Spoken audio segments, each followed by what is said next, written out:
just did some wrong.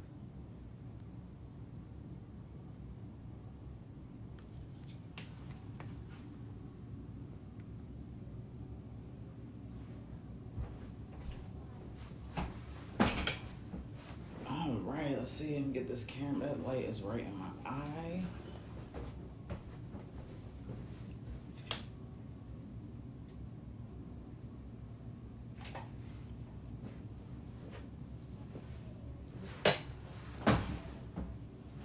Again, the light is right in my eye. Let me see if I can move it again. Hey, what's up? I just popped on. What's up? I'm trying to fix this light. It's shining in my face. Does that change? How things look? It's a little dark now.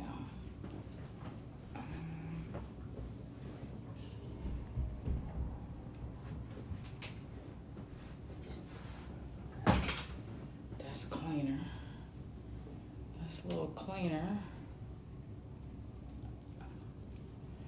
It says, my ancestors are my entourage. My ancestors is my entourage. That's who I'm always coming through with. The ancestors. They my posse. Urban Mystic. This is my stuff. Urban Mystic for sure. For sure. So, I hope everybody's doing good today. I'm going to be having a conversation with a fashion mogul, entrepreneur, right? Dabbling into some things. Marlon Austin. If you are interested in a hoodie, go to Urban Mystic store. I think the link is in my link tree. Click the link in my bio. It should be on my my link tree. I think it is.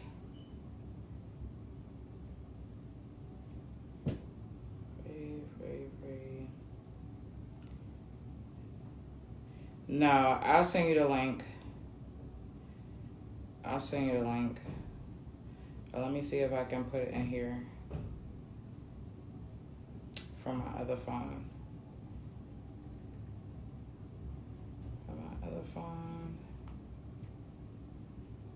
Copy. And let's see.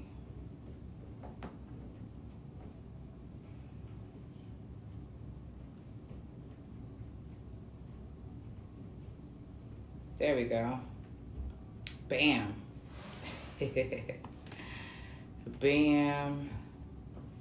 All right, so yeah, I'm just getting ready. All right, I'm getting ready to get tapped in. If you did not see the first session of my shadow work program, go ahead and check it out. It's still up. It won't let me load up the edited version for some reason. So the original is still on Instagram. Go ahead and check that out.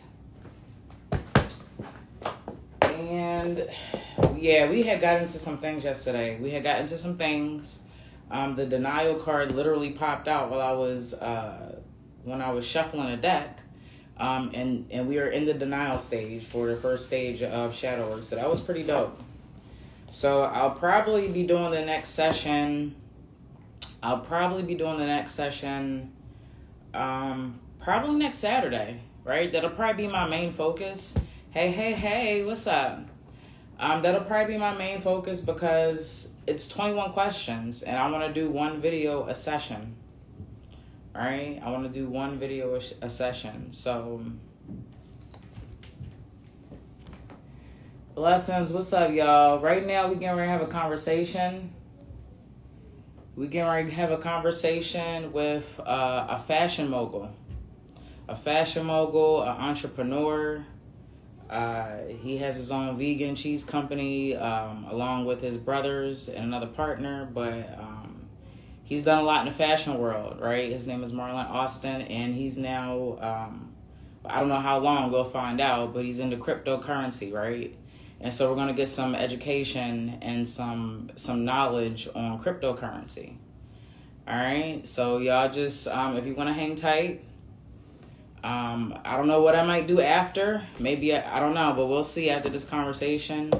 But yeah, the hoodie I'm wearing, if y'all want to know, it's my ancestors are my entourage. Okay, this is available. I put the link in there somewhere. Okay, but this is Urban Mystic. This is Urban Mystic merch. All right, so go ahead and check it out. If you use the code Mystic, MYSTIK, you'll get 5% off. Okay. It's on Instagram too. So you can shop directly on Instagram. Let me clear this stuff up. So what y'all getting into today? What y'all getting into? I need y'all to talk to me. What's up, y'all? What y'all getting into? What's going on? First of all, where y'all from? Drop where y'all from real quick. Let me know where y'all at. Where we tapping in from? That's what I want to know. I already know we got Texas in the building. Houston in the building.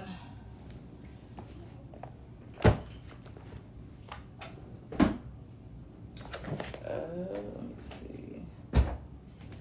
We got Florida in the building. Florida in the building. What's up, y'all? What's up?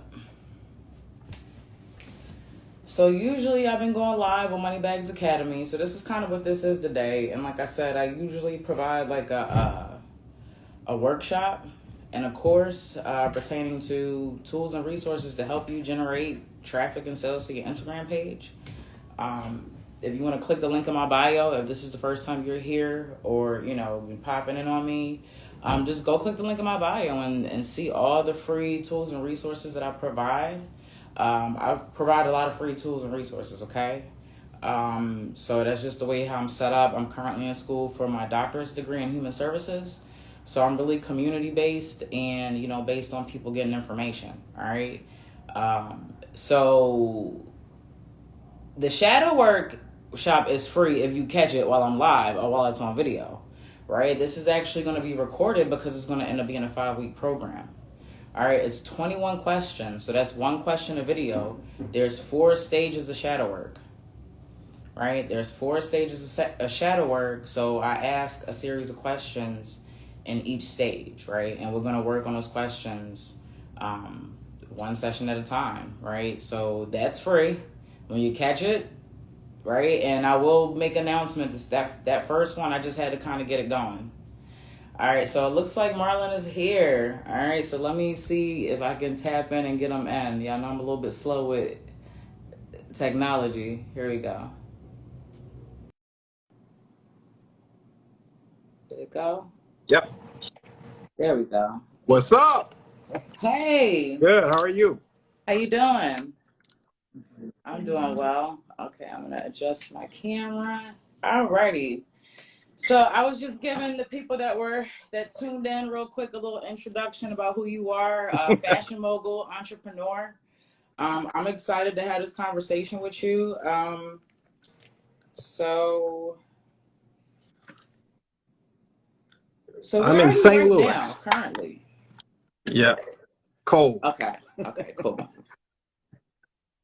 Yeah, it's pretty cold up here. I'm in Wilmington, Delaware. They've been hitting the Midwest and the East Coast with a lot of cold weather, ice and all that. So, but all is well. So are you ready to get into Yes, I am. these questions?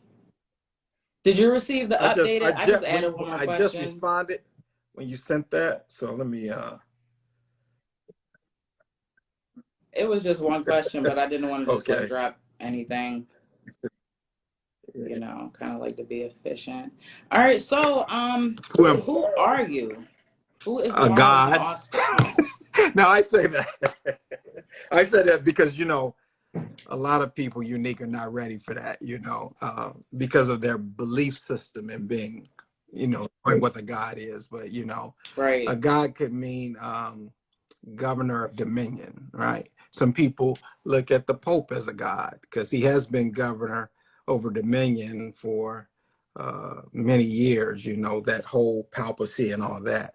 But if you learn to master yourself, right, and you concentrate on you, then you are the God over you, Now, when I say God, I'm not talking about this grand being this all intelligence, and people take that the wrong way. But I would like to first say that if you ask me who I am a God, meaning I've mastered myself.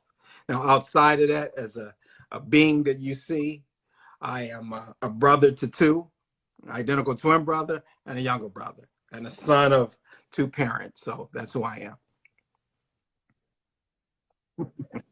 That's awesome. And that's kind of what I was hoping for. So I'm glad you connected with the questions and understood the Right. assignment. So I Okay. appreciate that for real. What do you do for a living? Everything that I enjoy, Unique. I mean, basically, I've got the clothing brand that I've had. We're in our 29th year. I've got a vegan cheese company that I run with my family. We started that in 2012, and I do cryptocurrency, and I'm actually on the tail end of becoming a certified plant-based chef. Not saying that I want to go into that arena, but I felt that it was important to add it to the repertoire of stuff that I do with the vegan cheese business. So, Right. So does it kind of like help you understand the business more, attaining something like that? Like, I guess like quality of stuff that you may want to well, purchase for the I mean, company. it's just so I always go into this, the vegan journey was not an easy thing for me. I am a vegan, but people were trying to lead me, or the universe was trying to lead me there, but I wasn't ready yet. So when I look back, when I look back on it, I everything was put in place, but I was ignoring all the signs, and so now I look at things in a different way. So with the plant-based chef thing, I really want to be able to communicate eating food the right way, not the way that we've been taught, right? And realizing that it's a proper way to eat cooked foods and raw foods and get the most benefit out of both, and eating them in their properly combined form, in the sense that we can eat healthy, but if we're miscombining certain foods, then we F up the digestive tract, and therefore we can cause other problems. And you're like, hey, I got off the Twinkies and the Oreos, but I still got all these health problems because we're miscombining food. So if it doesn't digest properly, then we're still doing the body an injustice. So that's what the whole plant-based chef thing was, to gain a certification so that it shows that I know what I'm talking about. Although intuitively I already know what I'm talking about. I know it for a certainty, because I've studied. Right. So what I'm really focused on, eating in an alkaline way that benefits the body, and I know one of your questions, I'm going to get deeper into that, because one of your questions asked me that, but I'll wait for you to get to that one, Okay. No, we're good. We can flow. We can flow with it. I mean, we got them. The connection between the brain, the third eye, Unique, and the digestive tract. They say you have two brains. One is in the stomach, So if you remove the parasites, if you clean that up, and that's operating and functioning the way it should be, then you can be very in tune with what goes on, and make the right decisions. You're not making the decisions based on the parasites talking to you, but based on, the oneness with the pineal gland and the digestive tract. So that all plays a role. It won't work if the wrong things are in your stomach, if things cannot digest, and if your stomach is full of parasites, even if you're eating the right things, your body is not extracting the nutrients from it. So you can heal your body with food, and so the idea is, how do you heal it with food? How do you combine foods like you would herbs? People are very into herbs now, taking the right herbs to heal the body, but you can use food to heal the body in the same way if it's properly combined. So That's interesting. And that's interesting because like myself, Mhm. you know, I lost all this weight, but yet I'm having like high Yeah, blood yeah. pressure issues, you know, and I'm like, I'm cutting certain things out. Like, what's going on? It should have been the Yeah, yeah. opposite. You I look lost great too. 65 pounds. So thank you. But I definitely can relate to that. And, you know, just relating to, like the processed vegan foods like impossible or beyond meat, like I had to It understand like does. because it helps with the transition, but understanding that Right, that stuff is right, also processed, right, so right, it's like no good, right? Just because so understanding that everything that has vegan right. that says So vegan isn't good. you, like you said, it's a good transition food to take you from eating meat to eventually not eating. But you can't stay on it forever. You can't eat Right, it every day because when you look at the sodium content and the things that are in it, if you ate that every day, you might as well be eating meat. So eventually, you got to. right. When I became vegan, I've been a vegan for 11 years. So the only thing the only thing they had out Wow. at that time was a bunch of Morning Star stuff that was very soy based, tasteless. I better not say that, but it wasn't. I didn't like it, you know. So I wasn't. So I was in the kitchen Mm, cooking everything, making everything. You see, and that's what led to the cheese. It was my mother who created the cheese business, but you had to be in the kitchen creating your own food, so you control what was in it. Therefore, any health issues right, were going to plummet because you know every ingredient that's going right, into your food, and eventually you will start enjoying it when you go out, you know, and you sit down at a place to eat dinner and you're not satisfied one with the price or the quality of the food. You're like, nah, I'll make it at home. So that's what I am, you know. So right. it's horrible Especially right the now, right? takeout. Like I don't even like ordering stuff. I'm like, I can't eat from there. Like y'all be just eating from everywhere. I be, you know, it's one safe place. I don't know Yeah. if you heard of Drop Mhm. Squad. They're real big. Drop Squad is good. And maybe a few other places, but there's not a lot of good vegan places. My husband's brother, he's a vegan, Okay. so he'll come up and he'll cook. You know, we'll cook together and stuff like that. So that's Yeah. pretty cool. So thank you for sharing that.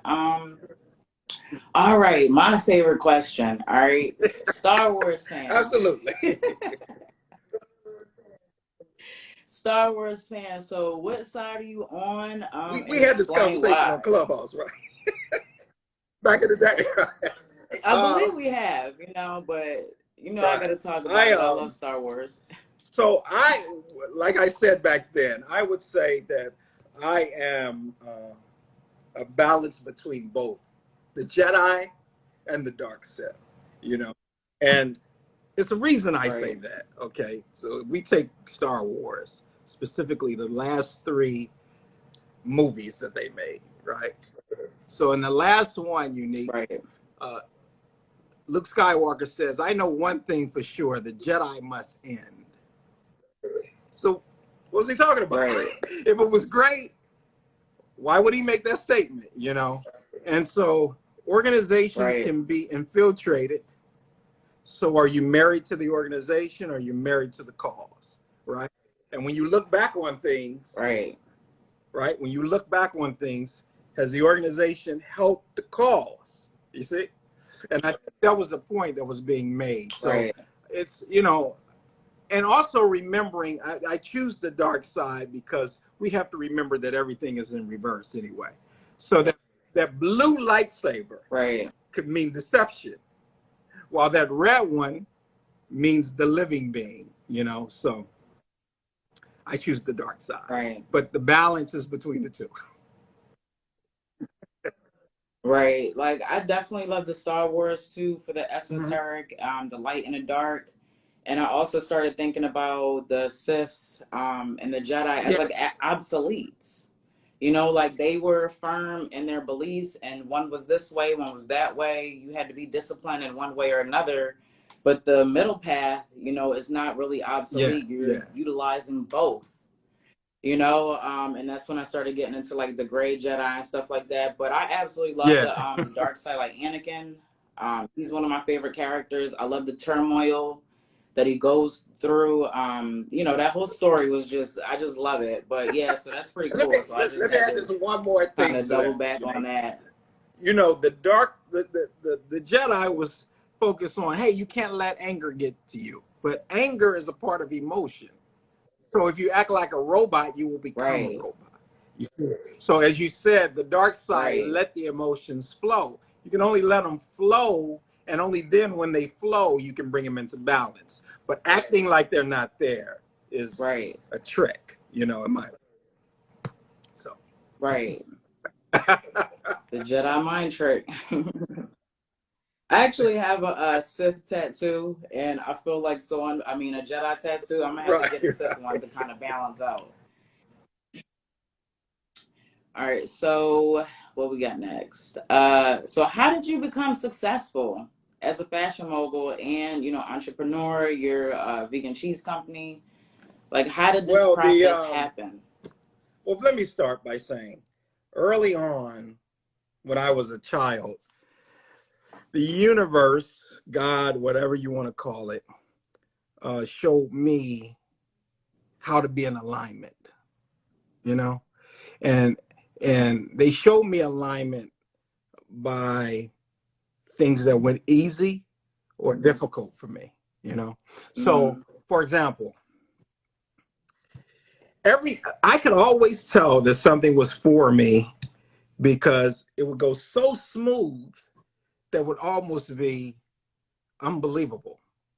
You know, I mean, like no mm, speed bumps, no hiccups, just straight flowing. You know, and they showed me that throughout my right. life. You know, and so that was like my guiding gauge to use in life in order to do things. And so I would have a premonition to do something or a dream to do something unique, and I would do it. And if I met with Mm, resistance, I would say, well, maybe it's me, you know, and I try again. If I met with resistance again, mm, I would come back and re-examine and then try to do it a different way. And then if I met with resistance on the third try, I was like, that's not for me. So keeping that all in mind, mm, when I got into the fashion game, I just had a knack for it. And prior to being in the fashion game, I was a financial planner, and we'll talk about that shortly. But you had to look, you know, you begging people for money, so you couldn't look like a bum. I want your money, but I don't look the right. part. It's like right, it's like a lawyer, I right? feel Right, you. a You gotta, defense yeah, lawyer you who gotta have looks that like the part. bum. You're like, nah, I'm not hiring him. He's not winning cases, right?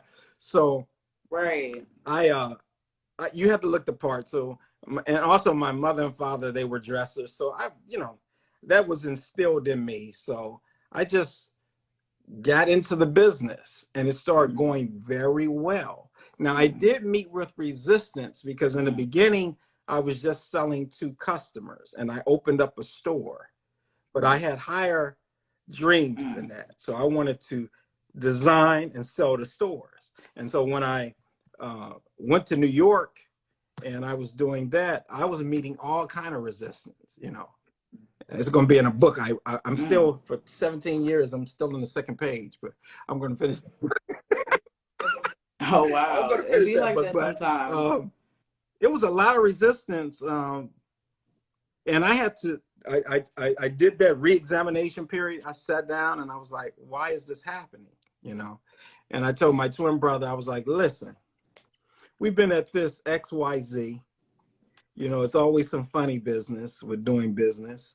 Um, let's go overseas. And I'll get into that in Mm, later detail too. And if that doesn't work, then we're going to get out of it. And he was like, okay, we'll go overseas. And when we went overseas, when we went to Europe and started doing business in Europe, um, smooth sailing, no resistance. So what kind of country, like what specifically was it that made you say, no, let's take this overseas? Was it trying to market to people? Was it taxes related? Well, Like what um, was it? specifically what it was being so-called black in the fashion industry. They wanted to put they Yeah, wanted to you put kind of you be talking in about that. streetwear category, right? But Mark and I, we were Mm. high-end tailor clothing, and we were able to Mm. do it well to the degree that we were on the same level with the names and brands, you know. And they were like, nah, we got a different category for you. And I was like, nah, this is a category for us.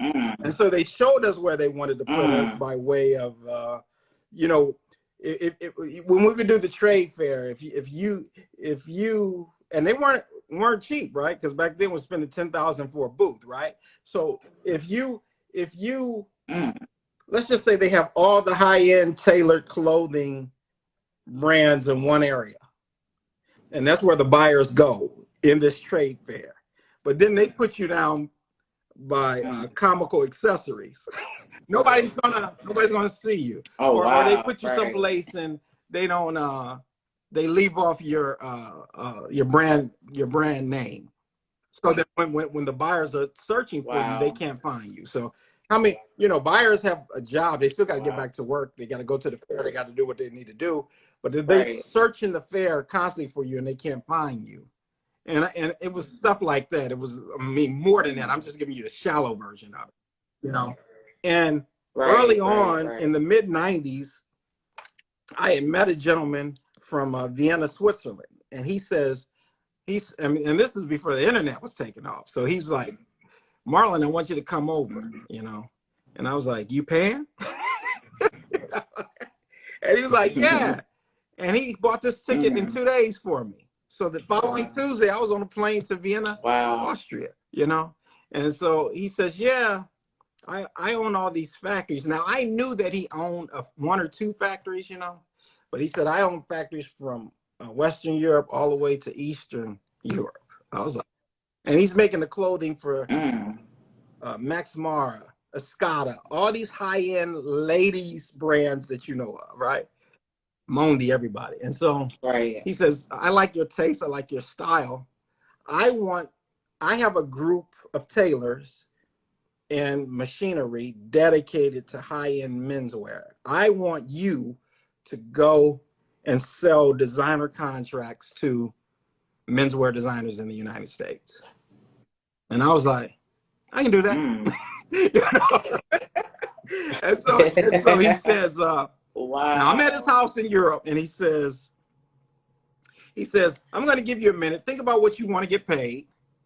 And you write it on a piece of paper. I'll Wow. step out because I don't want to put any pressure on you. And he stepped out, and I wrote it on there. He came back in. I handed him a sheet. He looked at it. He said, okay. And then I was like, I should ask for more. You know, it went so fast like that, you know. So, but that was it. And Right. through that, I got connected with, I started selling CMT contracts to a lot of designers that you know about in the United States today. And through him, I met a lot of factory owners, and they were very kind and considerate and willing to do business with me. And as I worked with this gentleman who was just a few years older than me, we were close in age, but he had amassed his fortune, and I was just impressed by it, what he accomplished. I was like his protege, you know. I learned a lot, you know, and Right. and I also That's learned that dope. how America was doing things with regards to so-called black business people that wasn't happening in Europe. In fact, I was being embraced. And so when we parted ways, when we went our separate ways, he opened up the floodgates even more and called up the factories and said, you need to do business with Marlon. And that's the way it was. And to this very day, that was many years ago, I still do business with most of those factories. So that is what I'm talking about, Unique, when I say the universe had led me down a certain path, you know. I thought the path was the way of the United Right. States, but it was not. So I went where they told me to go, and Right. it worked out for me. That's awesome. And it's just like, just thinking back about our history as Black people, it seems like we always like had a better connection like overseas. I know when people, in the military and went to war and they came back, like that perception of Black people just like floods through Yeah. like all the constructs and everything, to just kind of hearing it. And it's kind of a part of our history. And it's very, it's weird and absurd, how you can be, just praised or be able to do things that you can't do, like Yeah, out, yeah. not even in your own Well, country, it's a lot of you stuff know? that's been hidden in this country that they want to keep under wraps, and it's like a person that tells many lies. They got to keep a strong cap on those lies before they unravel, you know. And so, in Right, my opinion, that's what's been going on, and that's why moves are made so that the lie cannot be revealed to be. I mean, the truth will not be revealed. The lie will be exposed, and the truth cannot be right, revealed. So that's what's been going on in so many ways, so many right. layers. It's crazy. It's really crazy. Let's see what we got next. So I kind of threw this in there because I was watching an interview that Titus did on Yeah, the Sky Society. So, and I'm realizing because I'm an emoji talker too, but I just didn't like really yeah. realize it being kind of out of touch sometimes with like how deep it is with these emojis. So, I wanted to ask you like, what are your top three I emojis always use, that and you you use see it. right now? I always use the eye. You know, I use that. I use the thinking emoji. You know, pondering. You know, and Yeah, I always, you can say grateful or thankful. I use that. Those are probably the top three that I use. You know, but I yep, use them. I mean, like, so when Instagram first came out, Unique, everyone was using the emojis, right? I was like, okay, now we're getting back to signs and right, symbols, the original language, you know. And it seems like it died off, but I right. continue to use them because I think you still can say more with a symbol than you can with words. Yeah, and like Instagram used to try to get on you, like, cause I'm not a commenter. Like, it has to be something really deep for me to, you can say so much with like Yeah, a yeah, certain variety of right. emojis. Like, you put a few of them together, like Yeah, you yeah. understand what's being said. And I think the algorithm has changed a little bit. I don't think they're necessarily trying to filter out Mhm. like if you're using words per se, but like how you interact if you're commenting at all, because Yeah, the emoji thing is a big thing and it's yeah. continuing to grow like as a Hmm. language. So yeah, that's pretty cool. So, what habits breed Well, success? I What don't want to habits breed generalize, so I'm just success? talking about my habits, you know. The Right. habits that I do, one thing I learned a long time ago was proper breathing, right? Breathing. Breathing. And breathing can bring down blood pressure, Unique. It can help calm situations. You know, the worst thing you can do is make an emotional decision. Emotions are not bad, Mm, but it's a time and place for them. And so when you're worked up, right. whether it be in a good way or a bad way, you're sad, you're envious, you're jealous, you're happy, you're intimidated, you can make wrong decisions. If you just take a moment to breathe Mm, and calm yourself, then you allow the air to get to the brain, right?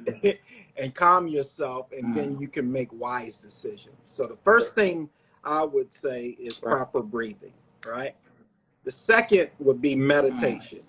And I would, you know, when I first started doing meditation, I was like, I don't even believe this crap. You know? I was like, but soon thereafter, it was working.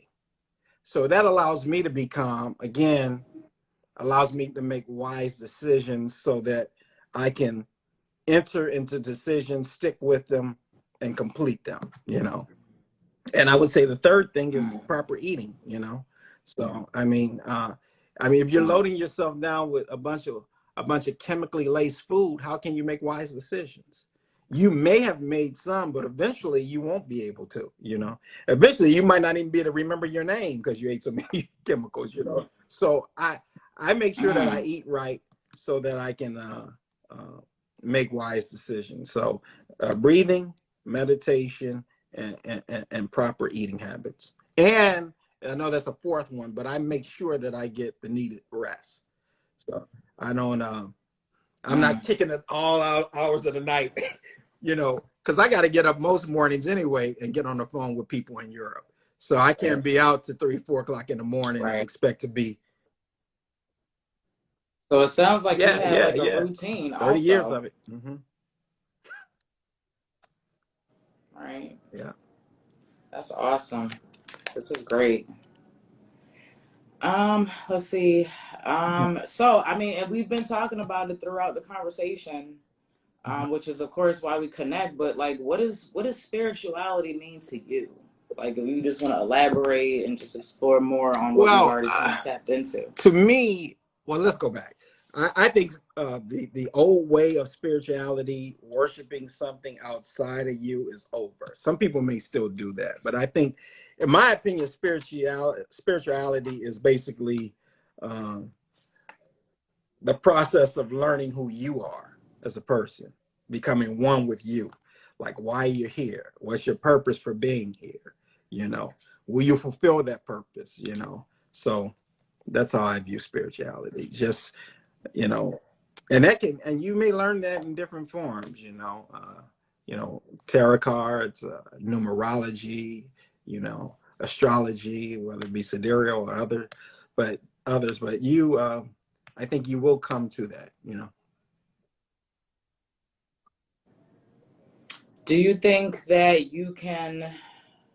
Do you Mm-hmm. maybe for your journey?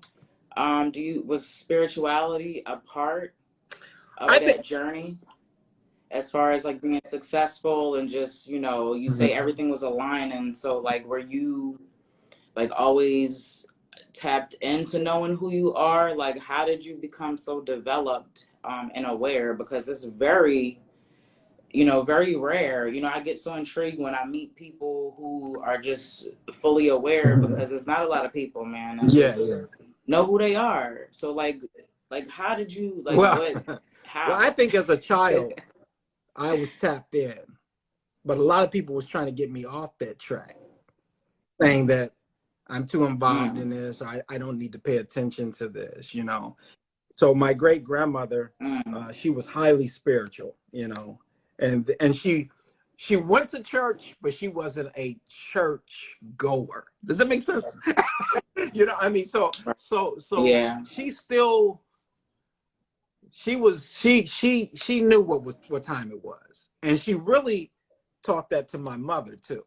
But then my mother got into religion, and then on my father's side, they were highly spiritual people, but they got into groups and religion as well. And I think it dulled the senses, you know. Now mm, I'm still trying to find my way as I'm going along, and people are trying to get me right, choose this side, choose that side, you know, and I'm not listening to it. And then they were like, well, Marlon doesn't take anything seriously. Oh, I do. I'm just not taking what you say seriously, you know, because I'm going to find it for me. So right, remembering what my grandmother said, and well, first of all, my grandmother, you know, one of the things, and this was my great grandmother, right? So this woman raised my mother. My mm, mother's mother was alive, but she was living in another city. But my great grandmother told me and my twin brother, because my younger brother wasn't born yet.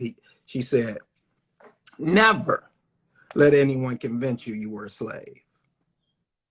Now, she was born in mm, 1895, and she said, I don't know anything mm, about slavery, right? And so she said mm, her parents were not slaves. Now, if she was born in 1895, and she said her parents weren't slaves, and her grandparents weren't slaves, and her great grandparents weren't slaves. So now we're into the 1700s. So somebody ain't telling the truth, right? So that had a right, profound effect on right, me with regards to how I thought about things. So as I moved along in right, life, things were being handed to me, and I was like, nah, I'm not buying that. I don't believe that. So I'm sticking with the way I'm being right, led, like I told you, this way. So if I got on this path and it was difficult for me, I would reevaluate, like I said earlier, and I would say, is it me?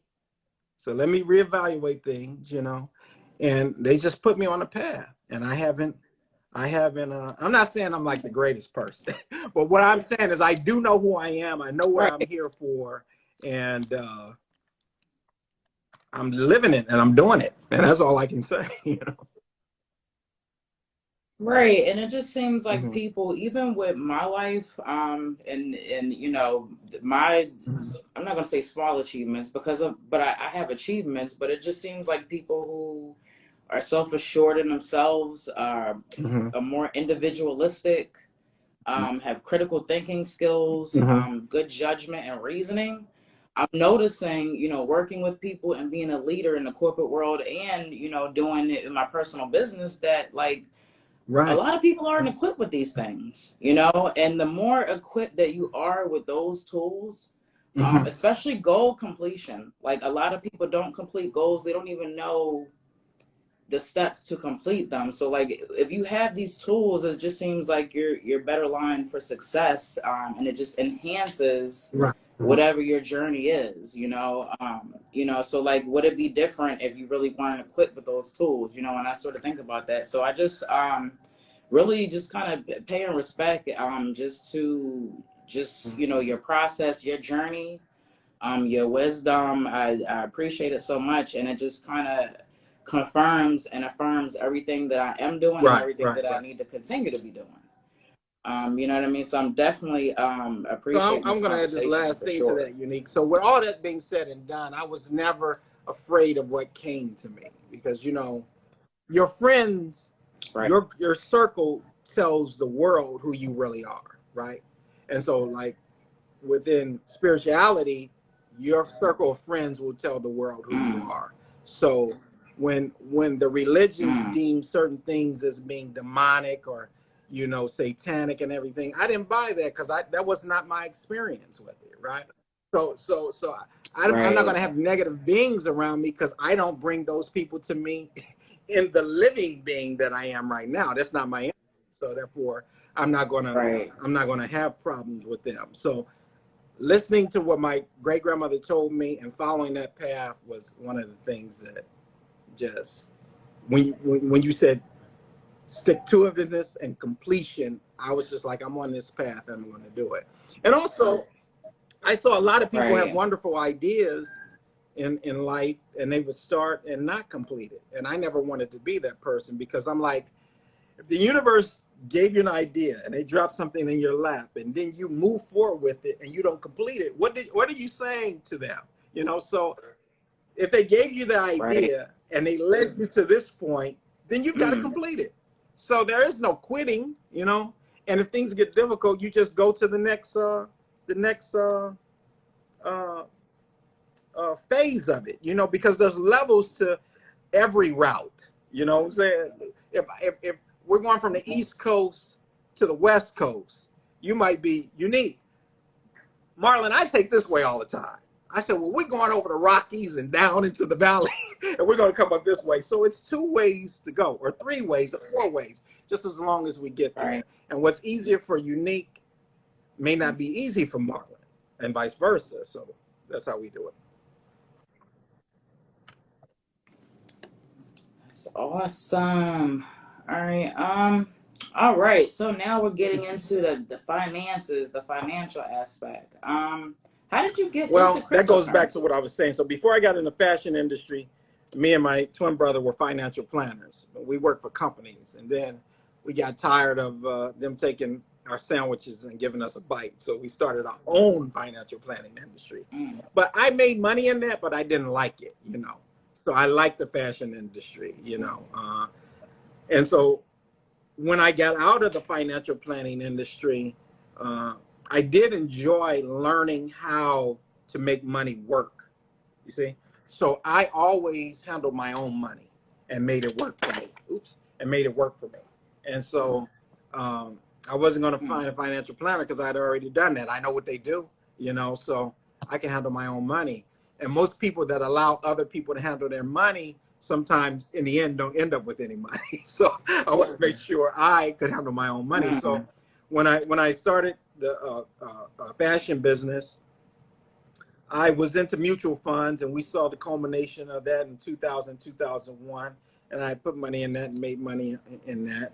And but along the way, the mid 90s, I started trading commodities because, in my viewpoint, those were real, tangible things that everyday people use. So what does that mean, real quick, for everybody that may not really understand? Mm-hmm. We So say trading commodities commodities. are pork bellies, wheat, soy, coffee, things of that nature. These are tangible food items that everybody in the world, everybody basically eats. You know, some people might not eat pork belly, but but the point is they're traded on the Chicago Board of Exchange. You know, that was and so I would trade commodities future contracts and commodities option contracts, and you could make money leveraging options at small investments, but then have the potential of making a lot of money. You can make a whole bunch of money off futures, and I did that. I think all the way until 2000. I was actually showing guys how to make money, doing that. And so after the whole .com thing, I said, well, let me get into trading currencies. And I did that until about 2016. So in 2016, I was making money trading the currencies, but I saw Bitcoin. And I'm like, this is where everyone's making money. This is 2016. This is early 2016. I had saw a documentary on Bitcoin, but didn't know about Bitcoin yet. But from the trading currencies, I'm like, this is where all the money is going in Bitcoin. And I'm seeing Bitcoin just go like that.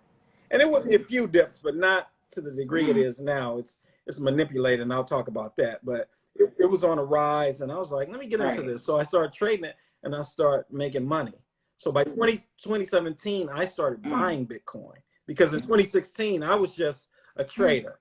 I'm just speculating. I'm taking the highs and the lows, making money off of that way. But in 2017, I actually started buying Bitcoin. So let's see here. So kind of want to explain what cryptocurrency is and how does it work? Cryptocurrency is just another form of currency. It's similar to the US dollar. It's just not cash. You just can't physically touch it. But very rarely do we physically touch cash anyway in this day and age. You go to the store, you use a debit card or a credit card, and you're exchanging, and we don't see what's going on. It's just electronic numbers being passed back and forth. So in reality, it's the same thing. But the difference is you are in control of it, and it's not controlled by a centralized entity. When I would talk before I started these platforms about cryptocurrency, on my Bespoke Couture Twitter page, I would always ask, how can you be mono and poly? Now, I've been asking that since 2016. I will constantly tweet that, right? And so a monopoly, right? And they have a monopoly on money. How can one be both mono and poly? So I always looked at it like this, you get these people that come from a far eastern land that come over here, and they're going to say, this is the money we're going to use. And everybody in the world has to use it. And if you don't use it, if you don't do what we say, we're going to put sanctions on you so you can't do business. Now, when those same people came over here to this country, this landmass, Indians were already trading. But they were trading things that they made, goods they made. You might have had a guy who could grow good corn and one who could make canoes, but they were already doing business, right? So this idea of creating this money and monopolizing it, in my opinion, has been a trick. And when you look at the history of money, how has it served us? It served some, but as a whole, how has it served? So Right. what goes up must come down. So we're Right. at the end of that era of the dollar bill. In fact, prior to the dollar bill, if you look throughout history, it was people traded many things. There wasn't a one sovereign currency, you know. And Right. if I don't like your politics, if I don't like what you say, I'm gonna put some type of sanction on you so you can't do business. You'll starve. I'll starve your people out. No, that's not how it's supposed to be. That's Right. control. That has nothing to do with money. We've even had some leaders who maybe have tried to. I know there Yeah, was an yeah. issue like something like Mhm. greenbacks with Lincoln, and Yeah, Kennedy maybe was trying to get into yeah, getting out of that yeah. centralized, Right. money stuff with the IRS and the Well, I Fed. think they were. I think they were all on the right track. I think they were ahead of their time. The time was Right. not on their side. I think time is on everyone's side Right. because nothing's going to stop it. You see, and the reason Right. nothing is going to stop it is because you cannot create a world based on debt. Specifically, Mm. the what's the word I want to use?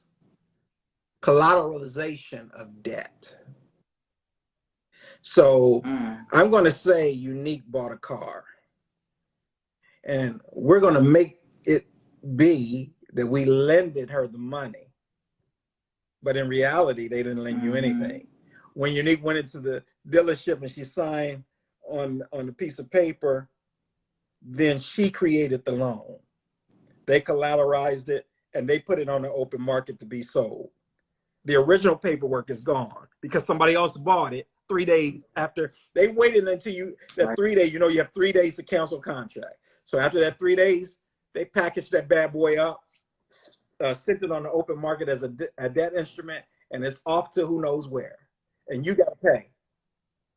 Mm. So they never gave you any money. So if you're not making anything and you just build up a whole system of debt, then whatever money that was on top of that is going to collapse. And that's where we are. So. Mm. This is deep, and it's just like, why were we born in these times? Like, it's we have to interesting come back here. times. Like, it's just really. I know it's like, oh, I be fighting with that all the time. Like, why?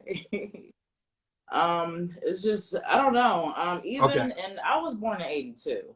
So I'm an older millennial, but I still feel the changes of like the times, like with the Mm-hmm. technology and the Mm-hmm. cryptocurrency. And for me, and I'm a pretty, outgoing person. I'm a leader in, the corporate world. Like Mm-hmm. it'd be overwhelming. It'd be overwhelming. So I can imagine Yeah. like how older people feel. Sometimes I struggle with like learning technology and being up to date with it. But now with the position I'm in, Yeah. I have to manage a database, like, and I have to learn like, and it's just, Mm-hmm. it's a lot, and it Yeah. Yeah. moves Yeah. so Yeah. Yeah. fast. Well, my brother, I see he just put something up here. I can't go back, but he said, read the book. Um, I think it's Modern Money Mechanics. I think that's what he put up there, which is a good book to help you understand that no Okay. one's really ever lent you any money, whether it be a mortgage, a car note, Mm, a credit card, any of that. Once you understand that, you right. look at money in a different way, and so you look at debt in a different way. And so I'm not telling people how to live, but if we were not in debt, we would have a better quality of life because it's a lot of stress to think about how Facts. am I going to make sure I pay this when we live in a society unique that every 7 to 10 years there's a boom bust cycle, boom bust, So that brings up to us I Mm, might be rich and now I'm poor. Not even the time mm, span is not even within decades now. So, and it affects us all. I don't care what kind of business you have. I don't care if you're sitting on $1 million plus. When you go through the bust cycle, you are affected because people are not circulating the wealth anymore. So it affects you in that way. right. Yeah. Right. And it's a system. Like, I'm not gonna lie, like, me and my husband have made our way to six figures. This is the second year. Like, I'm so blessed. I never, first of all, I didn't know what Mm-hmm. it helped break an illusion of what it's supposed to look like. I'm like, wait a minute, like, I don't live in a mansion, like, I don't own my car. Like, it really helped us understand, like, okay, we can pay our rent, we can pay all our bills, we have food to eat out, there's still more things that we want, but this is what six figures looks like. So it breaks an illusion. And the credit card industry, like, it Yes. gets the middle class people, because I got to pay my credit cards down. I was doing real good. I was doing real good for a while, but sometimes, like, emergencies happen, life crisis happen, where you've got to utilize those Yeah. cards, and then you're stuck in that Yeah. debt. If you don't pay more than what they're asking for the monthly, you're just like True. barely making the interest payments. So that's something to think about too. And it's kind of easy to get caught up in that, even, Mm-hmm. when you start making more money, let me see here. So, like, how should us, and I want to start this by saying, like, so I live in town, I got a nice 6-bedroom house, but we do live in town. Our area, our block is good. But there's a store on 4th Street down here. It's a neighborhood store, a ghetto store, a hood store. And I wanted to go get money out of there. And they had like a cryptocurrency, like, trading machine right next to the ATM. And I was like, wow.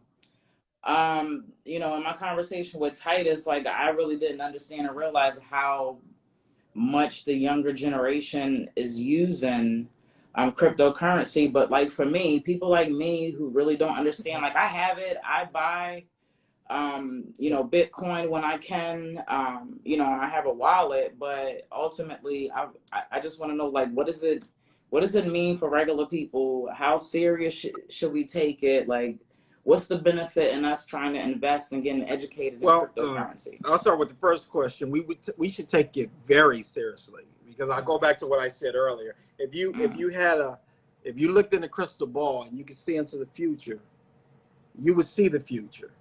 And we can see the future now by what we look at, right? What is being produced in the United States?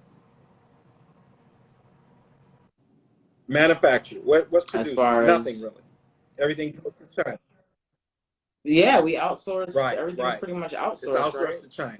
And so then they said, when they did all that, they said, well, United States will become like a service industry where, we're going to have customer service. And then they outsource that.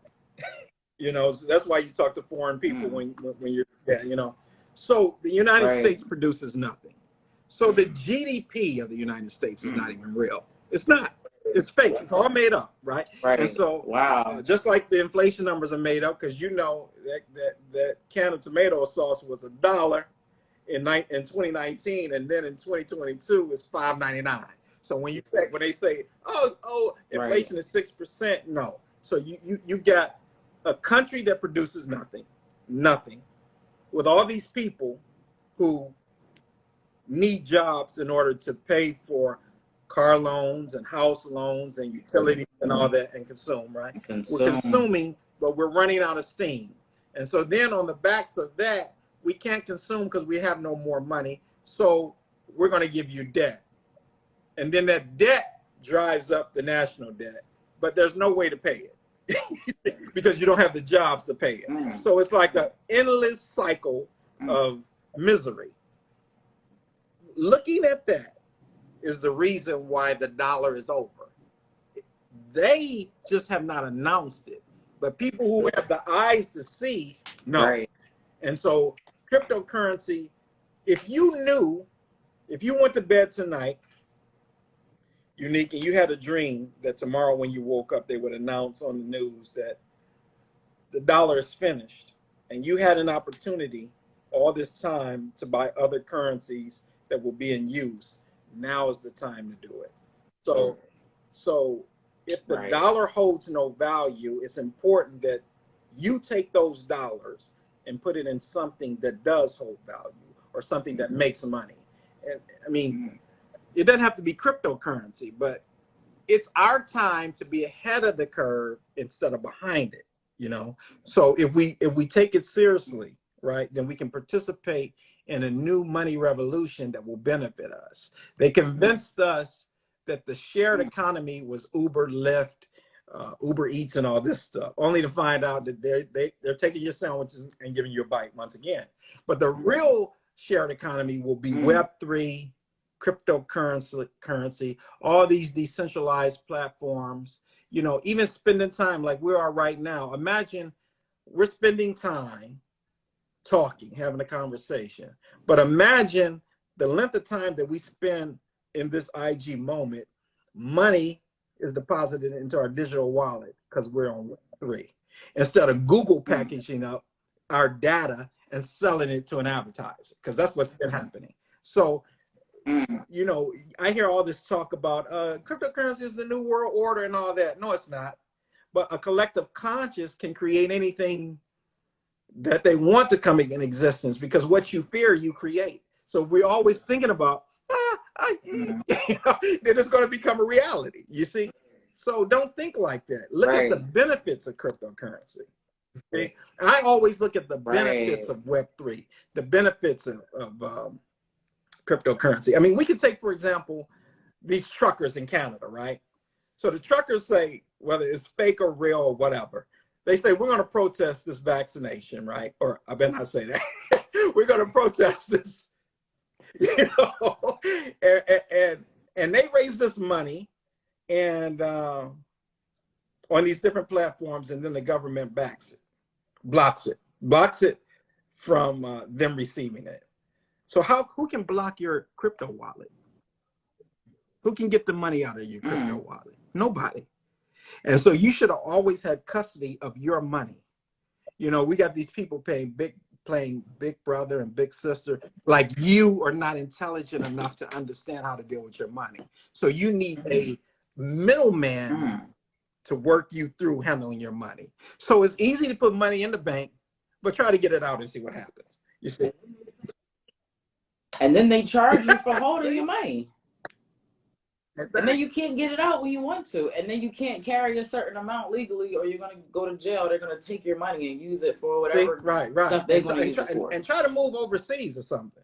And then send a wire transfer of money to another country and see what happens. So all this way, and this was all control factors to keep people in their place. But those days are over.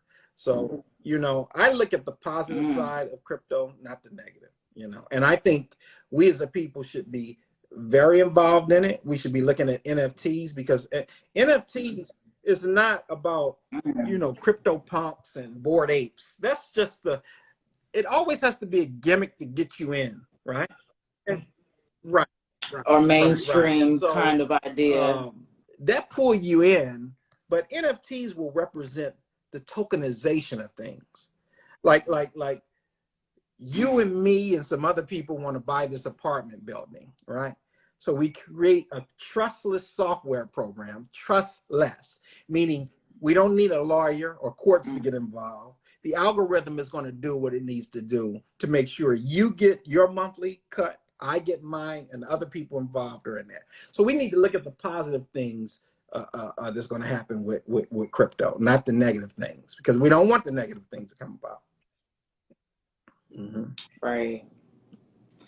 And so kind of to go back to, you know, purchasing cryptocurrency, like to my understanding, like Bitcoin and things when they first started out, they were very, very cheap to purchase. Some people were buying like $20 here, $30. Some people was putting $500, whatever they could afford. But nonetheless, it seems like even if you put $10 or $20 down on a Bitcoin, when it hit that peak, when people realized like people made a lot of money. So like you pointed out the other day in your story that cryptocurrency was Gala, G-A-L-A. Gala.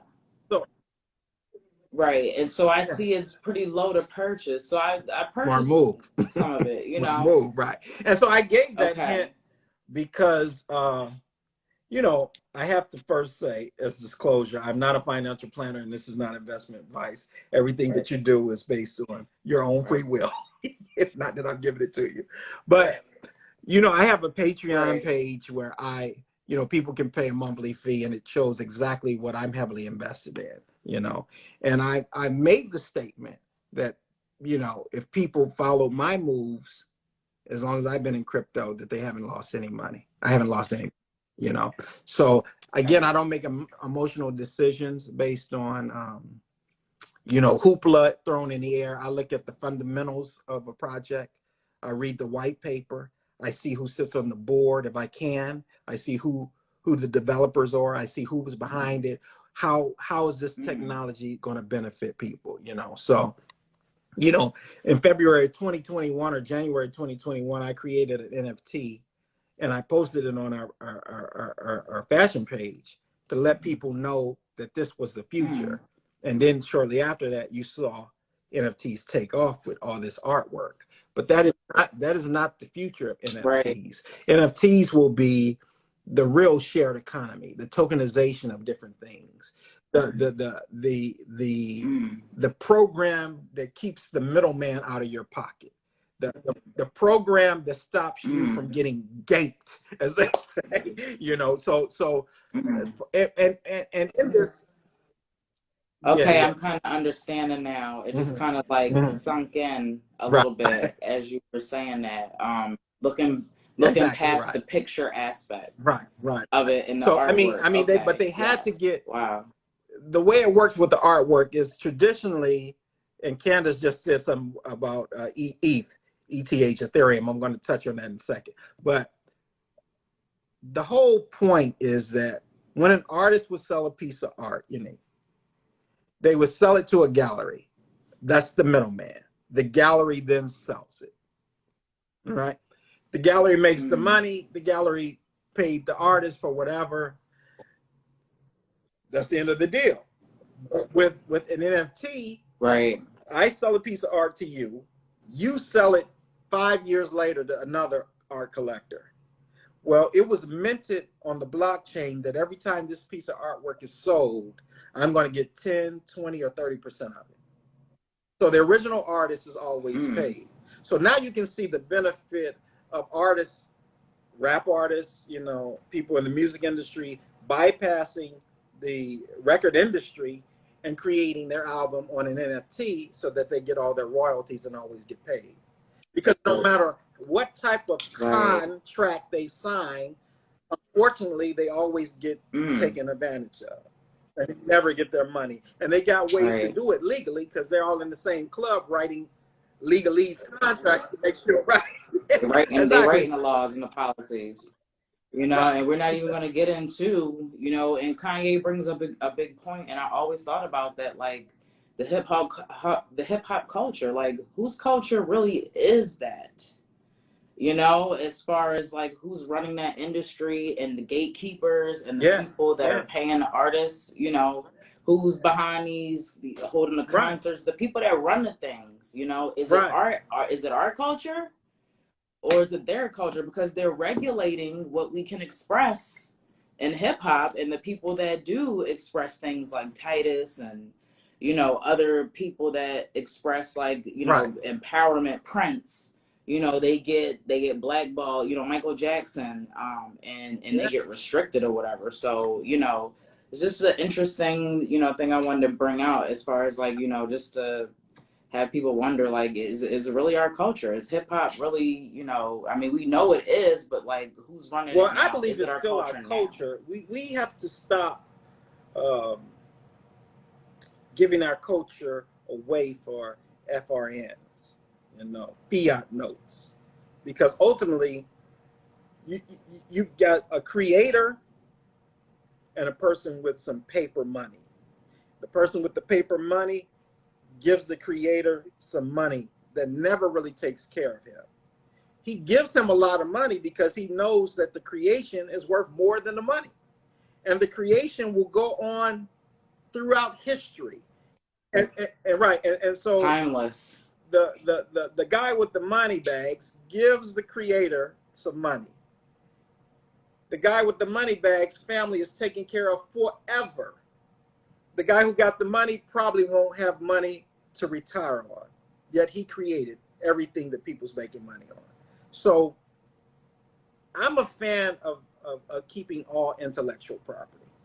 I'm not a fan of selling out anything. You know, people would say, "You're going to sell your cheese business? Why?"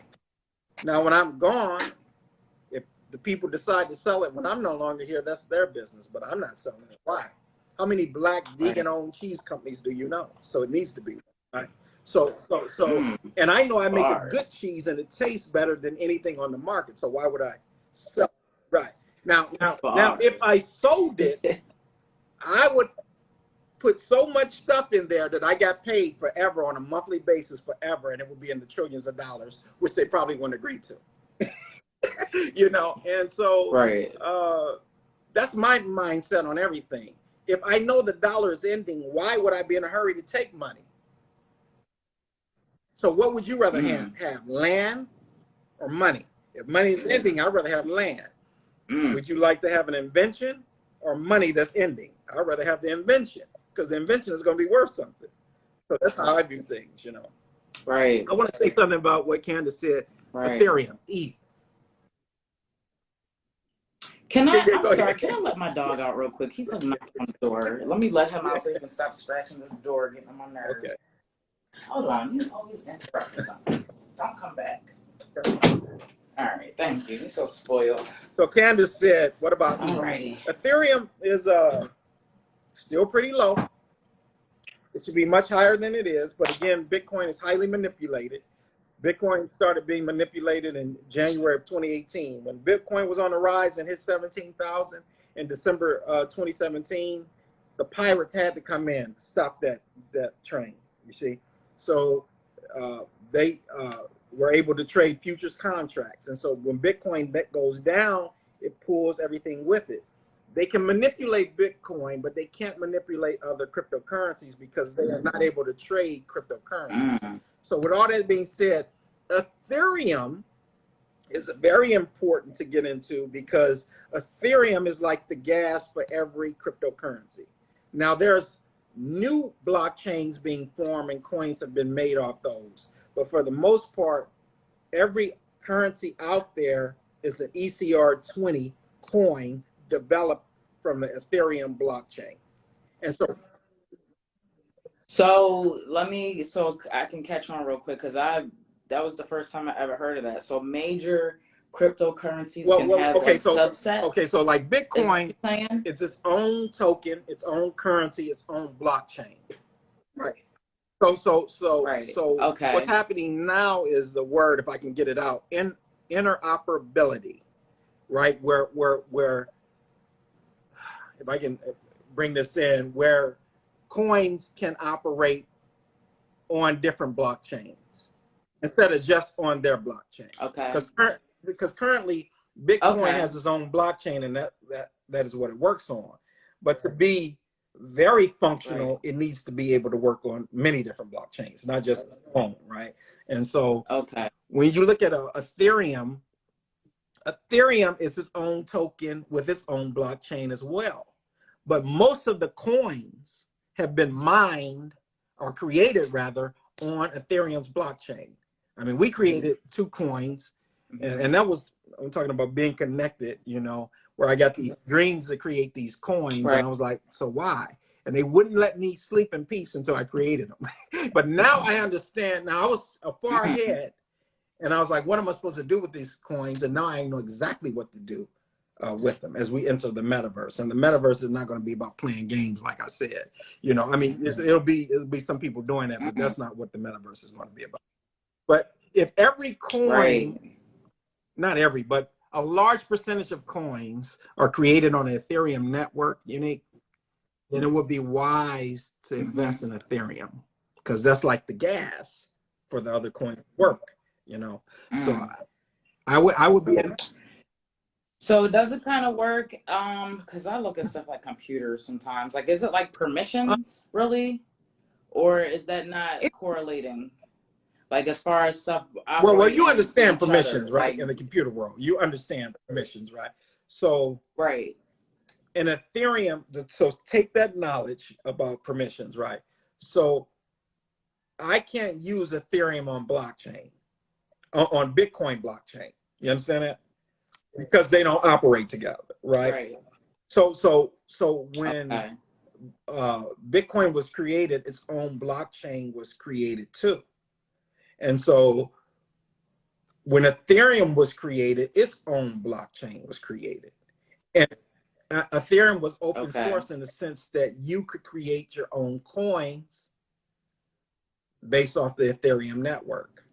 And that's what people have done. I mean, you've got Okay. Shiba Inu. You got many coins. I can go through them. Let me just go through them. I'm just going to give them. Right. Yeah, Okay. yeah. So that's like a network. Okay. I'm just going to go Okay. through a few. But Cool. you've got here we go. You've got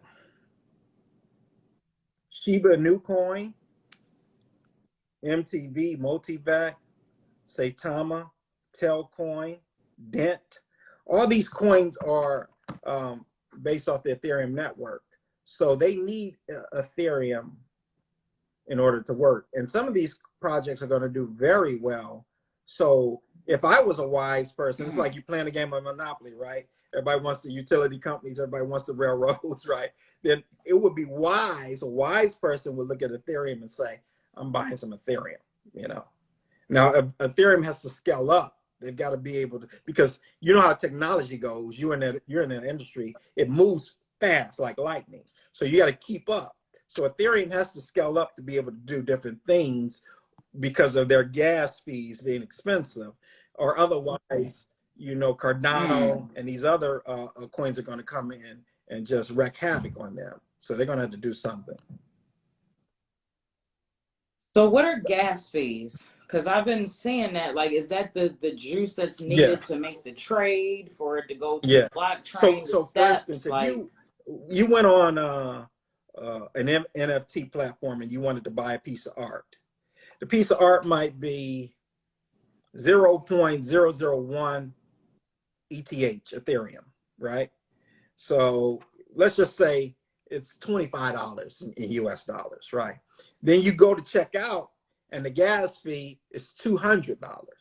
So now, in order to get this piece of art, it costs you $225. So what happens is most people are like, what? $25 plus 200? No, I'm not doing that. And so they just log out and get off. And that's what happened during this whole time when NFTs took off. The gas fees for Ethereum went crazy. Even sending money from one platform to the next, you know, or doing some swap outs, the gas fees, like swapping an ERC20 token for something else, the gas fees would be crazy, you know. So that's their dilemma right now. How do we fix this? Well, they got to scale up and bring it down, because the whole point of cryptocurrency is to be, one, anonymous, not to be centralized, and then two, to make transactions affordable, where they're a minute percentage of a cent. But when you're paying $200, $300, $400, $500 for something that costs you $15, you know, that's very expensive. And that creates issues with making cryptocurrency successful. so that's just interesting thinking about that on the data and the building it, you know, the formulas and whatever processes they're using to kind of formulate that. Because I'm kind of interested, like, what are they, you know, what formulas are they using to correlate I've been that? trying to That's figure it really out. I don't interesting. know. Well, I knew. Okay, so proof of stake and proof of work are two different things, right? Proof of stake is what they've been working on, and now they want to go to proof of work. If I'm saying that correctly, sometimes I get twisted because a lot of stuff is coming to my head because my brain is moving faster than my mouth. But you know, but Right, that's okay. so if they move to proof of work, that's a group of people that verifies the transaction rather than a stake on the blockchain, if that makes any sense, you know. And so they claim that the Right. miners have to do a lot of work on the blockchain. But I can't anticipate it being that much work where the fees are that high, you know. I mean, I know a lot of people. Right, because it's all technology based, and if they have formulas and things to, like, because even if Yeah, they said it was like right. labor based, Yeah. like it's clicking. I mean, now granted, well, I mean, it's already built. I could see the maybe is it predetermined labor from like when it was being built? You know, maybe they're throwing that on like the time. I mean, I don't know how long it takes to actually create a working cryptocurrency. I don't I don't know. know. I'm I just mean, throwing that's, I things out mean, you there. know, and that's why I was like, I'm not going to get beat. I'm not going to pay these exorbitant fees, and I'll just wait things out, you know. And I created the NFT because I knew where NFTs were going, not where they are now. So I was laying, in my mind, Right. laying the foundation for what was to come, and I still know what's coming with them. But I was like, nah, I'm not paying $200 and $300 and $400 for Ethereum fees. So I'll wait till something is put on Cardano, or I'll take $300, $400, $500 and invest in Ethereum before I give that away as a fee. Because if the fees are going to be like this for the next Right. 1, 2, or 3 years, I want to make sure that I'm investing in Ethereum, because that 500 can turn into 20,000 or 50,000 or 100,000. You know, Right. so that was my mindset. Mm. So it was interesting, and like because I always get into stuff. What's Sagittarius. your sign, by the way? Okay. Oh yeah. Okay. No wonder why. Okay. So I'm December, early December, but I always dealt with this stuff, even if I didn't understand what it was. I always had like wallets, and I know I was investing in something called like Yeah. Ripple at one point, and just playing around, and I was just throwing $20, Mhm. $10, $5 here. Um, Still not understanding the process, but whenever I've always learned, whenever people start talking about things, to try to get into it. So, you know, and sometimes I would lose wallets, find stuff back, like I had Coinbase and all these other platforms. But so kind of explain a crypto wallet to people. If you can explain like how to trade, like I said, I was just throwing stuff at the Mhm. wall. I really didn't know what I was doing. You know, were those good ideas to kind of just throw money on things and see how they move and just try to trade different things? Like, and also, what would be the best Well, wallet to use? first, before I answer those questions, I hope you still have your XRP, and I hope you have kept it, because that's a you need to find that computer or whatever. I think I see. I invested in it and I didn't know like when it was I know. worth literally nothing. That's like You the can thing I was imagine what trading the if you most. invested $5 in an XRP, how many coins you have. You can imagine how much it's worth right Oh now, my right? god. Oh, You can find that. You should be oh able to locate that, man. because wallets are, as long as you can remember the phrase, the 12 words. I think I might have sold Oh, it you all sold off it? though. I think I sold it off before I started because I was like putting it into Bitcoin, Yeah. or I don't know, Well, something I was doing. But okay. I know I was working with Ripple, but Yeah, I just yeah. didn't understand Um, why. the best wallet to have is a decentralized wallet. Okay, and there are decentralized Okay. wallets that you can get. For instance, Trust Wallet is a decentralized wallet. MetaMask What is a about good wallet too. MetaMask? Yeah. Uh, Um, I like Trust Wallet because a lot of things can be done with Trust Wallet right in the wallet itself. You know, um, but if you want some protection, and you want a centralized wallet, then a Coinbase wallet would be good for you. Um, Crypto.com has a DeFi wallet. I mean, you can, if you have an iPhone, you can get the Crypto.com app, the exchange app on your phone, and then you can download the DeFi wallet. So I always, I think it's like bank accounts. Like a wallet is like a bank account. A wallet is like where you secure your money. It's what we call the new bank account. Yet there is no middleman, so only you control it. Only you have the right to take money out Hmm. of it and put money into it, right? You control every aspect of it. So, but I believe that you should have a combination of both centralized and decentralized wallets. And there are insurance plans that protect you from losing your money in case the platform gets hacked. Most people don't know about it, but you can find out who those companies are, and you can choose to pay a fee to make sure that if it happens, you're protected. Is Cash App a wallet? Because you can trade and buy currency, stock, and cryptocurrency with Cash App. Would It's that be not a considered a wallet, but the wallet? good thing about Cash App is you can buy Bitcoin right on the app. Now, if you have a wallet, you can send it right from that program or application to a digital wallet, such as Trust Wallet. Another decentralized wallet is Atomic Wallet, and these are wallets that are on the App Store if you have an iPhone, but they're on if you have what's the other one, Samsung, stuff like that. You can download those from the Play Store as well. But that is what secures your money. But the ultimate security of protecting your digital coins, or what is known as a cold wallet. So Ledger, the brand Ledger, Ledger, is a cold wallet. It's like a USB that goes in the side of your computer, and you take your wallet, your coins off a computer, and it's in this ledger or this little device, and that way. And then like Gemini Exchange offers cold custody, where they take your money and they store it inside a cold storage, and they're able to do that. I think Gemini is one of the most secure exchanges, but they're very conservative. So a lot of opportunities to get involved in coins where you can make money, they're kind of slow with getting them, So then you have to go to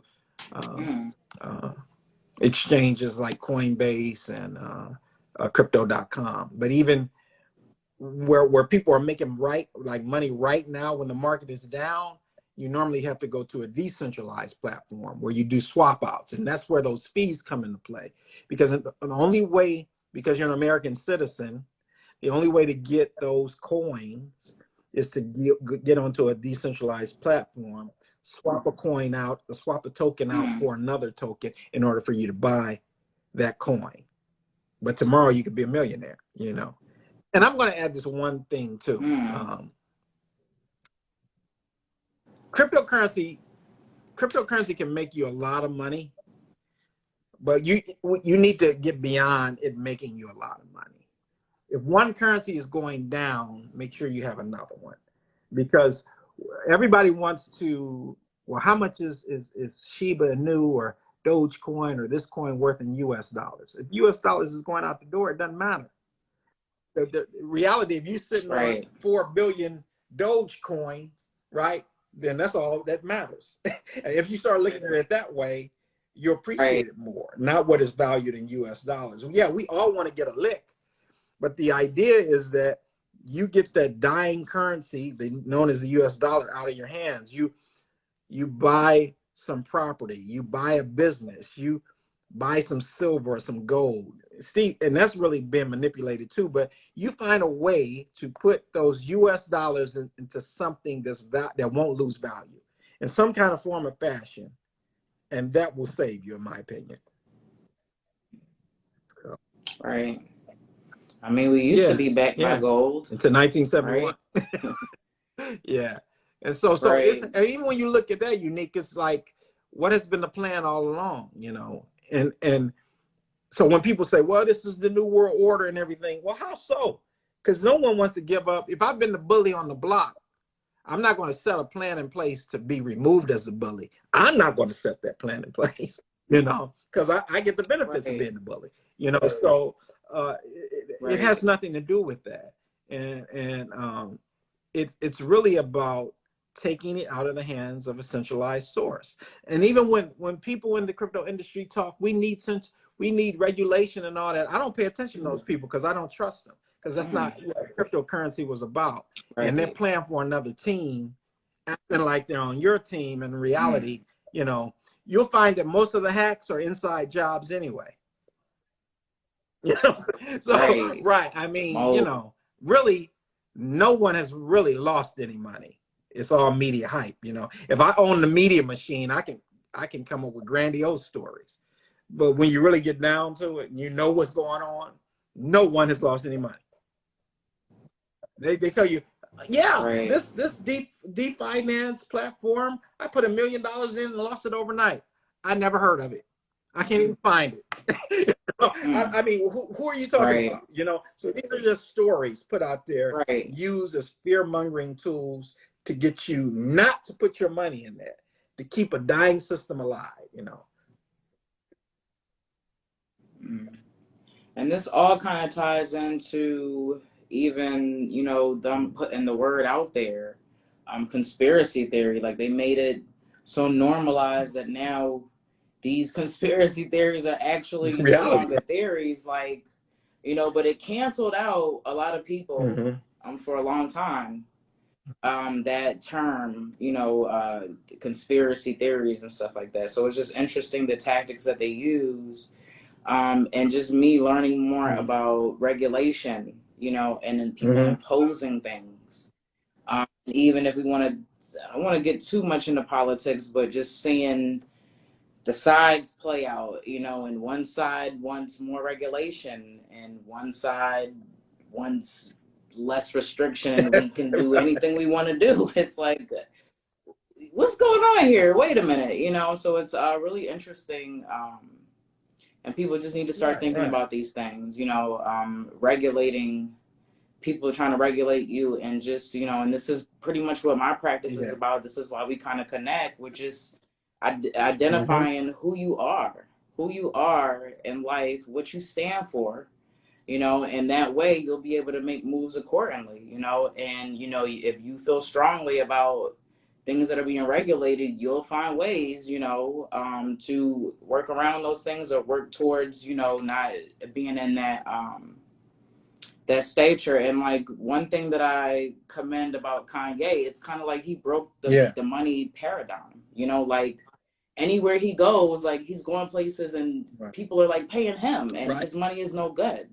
So it's just amazing to see, Black people, not only has he attained money, but now his money is no good. He's literally a brand where he can cover his face and everybody in the world knows where he is. Like, he is the value. He's his own NFT or token or whatever we talking about. And it's just like, I get so excited about it. Hopefully whatever my life path is, whatever I'm here to do, because I still feel like I'm not quite there yet, but I think you're on the right. get inspired, I think you're on the right track. And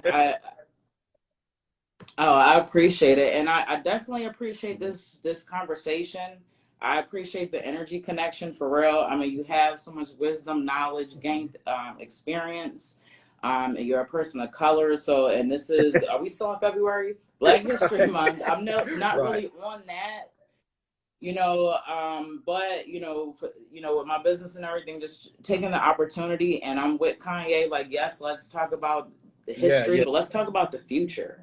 Like, people like you are paving ways, and Kanye in the fashion industry, where they try to tell us that I love high fashion. I've always loved high fashion, even though I ain't got the funds for it, but I feel like in fashion, it's not about how much you pay, it's what you can piece together, when you don't have the money for it. But like the all black, like I don't know. And I just like really give respect to people, especially in places that Black people are not allowed, like photography.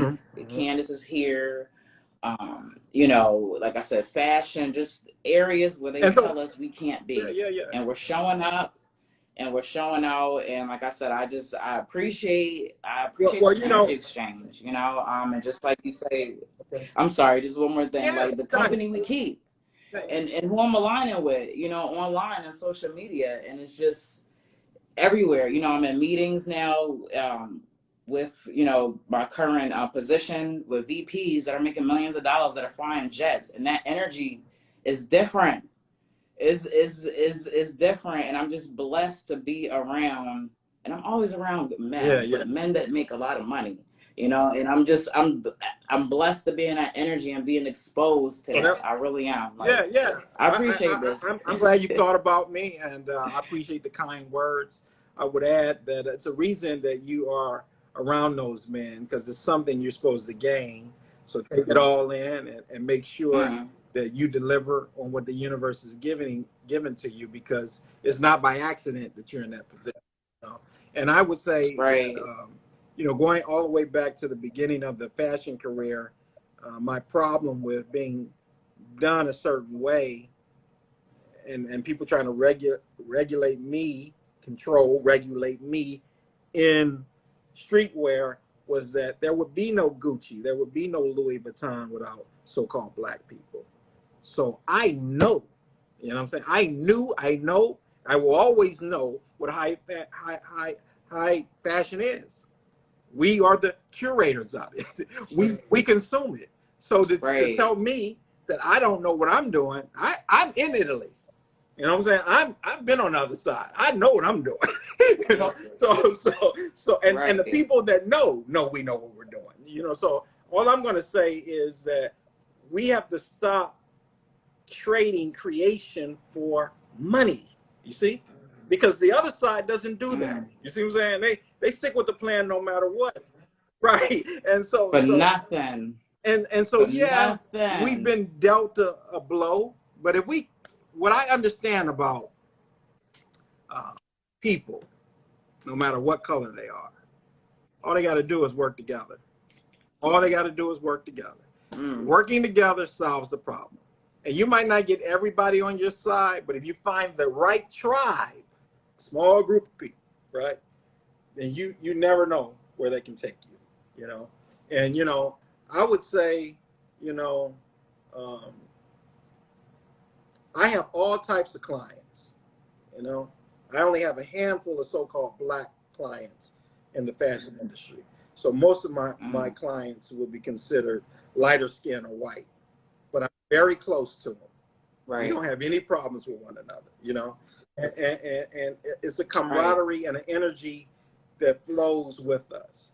And if it didn't work that way, we wouldn't be doing business in the first place because, yeah, that's how it is, you know. Frequency. So when you're in the atmosphere of these people that make a lot of these men who make a lot of money, Unique, it's a reason for it. Enjoy it, learn from it, and watch what the universe does, you know.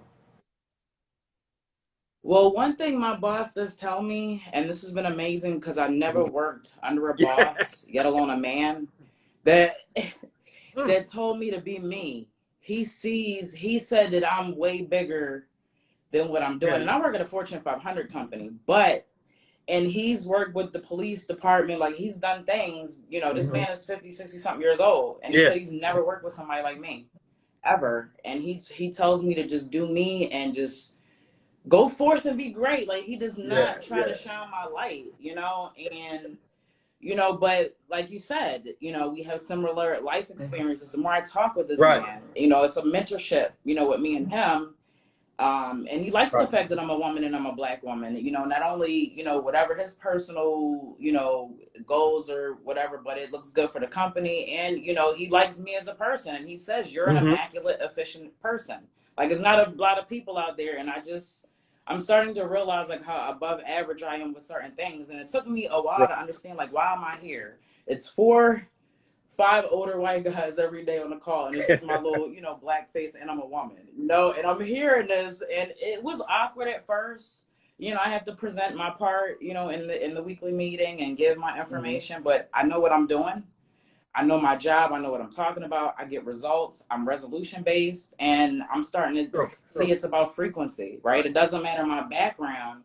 So what? This is where I came from. This Okay. is where I'm at, That's all that matters. Yeah. right? And it's just understanding that, understanding that and that frequency Right. shift. And sometimes it is scary, and learning things like when I got promoted, I I did negotiations. I did some research and I found out that women do not negotiate. Men Right. are more likely to negotiate their rate, and so I negotiated and I threw back a number at them and they gave one to me, and I'm like, True. add a couple more thousand of True. that, and they agreed with it based on my skill set. And I'm like, oh my god, like I started realizing my worth and just started realizing why I'm kind of around men. Men are a little bit more assertive. Like, it's okay find that balance, but utilize that masculine energy in ways that work, and I just realized that about women, we're not that assertive when it Well, comes to asking for I'm help. going to say something. I want to say two things. One, Unique, is that when you're around people, it's always good to talk to people, because when you talk to people, you realize how much you do have in common, even though they might not look like you. But the media paints a different picture, because the media is fear based, negativity, and division. That's what they promote. And they use that because it keeps people divided. And when people are divided, they can't come together. So it's amazing that when you talk to people, how much you realize how much you have in common, even if they don't look like you. And so that should be something that you keep in mind. Now, with regards to what your boss said, no one likes a fake. So he said, be you. Everybody loves genuine people. Even if the person that loves the genuine person is a fraud himself. People like genuine people, Right. because they can count on genuine people. They know what they're getting from genuine people. So I would say always be yourself.